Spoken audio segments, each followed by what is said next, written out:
ایک عورت کا بیان ہے، نازیہ عزمیہ، وہ کہتی ہیں کہ جس دن امام حسین رضی اللہ تعالی عنہ شہید ہوئے، یعنی جس دن آپ کی شہادت ہوئی، اس کے دوسرے روز یعنی 11ویں دن صبح کے وقت لوگوں نے جب اپنے برتن کھولے یعنی باسن، تو ہر برتن کے اندر خون بھرا ہوا تھا۔ ہاں، تیسرا سنیے، امام حسین کی شہادت کے بعد یہ آسمان جو ہے نا یہ تاریک ہو گیا، یعنی باقاعدہ ایک دم اندھیرا، چاند اور سورج بھی چھپ گئے، یعنی ایسی تاریکی چھا گئی، ایسی تاریکی چھا گئی کہ دین کے اجالے میں بھی تارے نظر آ گئے، یعنی اتنا مطلب اندھیرا ہو گیا۔ ایک روایت میں یہ ہے کہ 7 دن تک آسمان تاریک شدہ رہا، یعنی اندھیرے میں رہا 7 دن تک، اور دیواریں یعنی در و دیوار ایسی معلوم ہوتی تھی گویا کہ شہاب میں رنگی ہوئی ہو،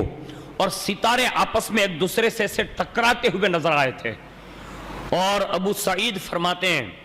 کہ دنیا بھر میں یعنی کائنات میں کوئی خطہ ایسا نہیں تھا، یعنی سن ہجری 61 10ویں محرم کے بعد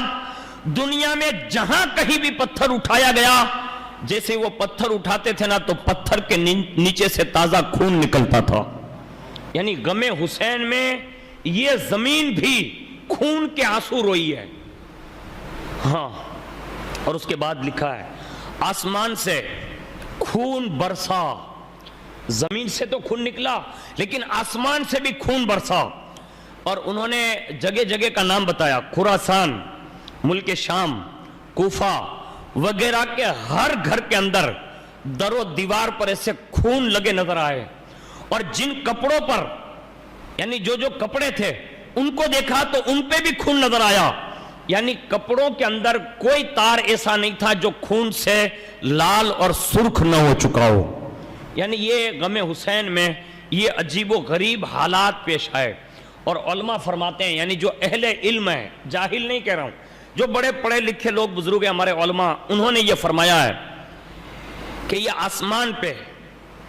جو لالش ہوتی ہے نا مغرب کے وقت، یہ امام حسین کی شہادت سے پہلے کبھی نہیں تھی۔ امام حسین کی شہادت سے پہلے یہ لالش کبھی نہیں تھی، اور جس دن سے امام حسین رضی اللہ تعالی عنہ شہید ہوئے، اس دن تو یعنی جب شہید ہوئے تو کم و بیش 6 مہینے تک مسلسل آسمان کے کنارے 6 مہینے تک لال ہی رہے، لیکن جب دن بیتتے گئے 6 مہینے کے بعد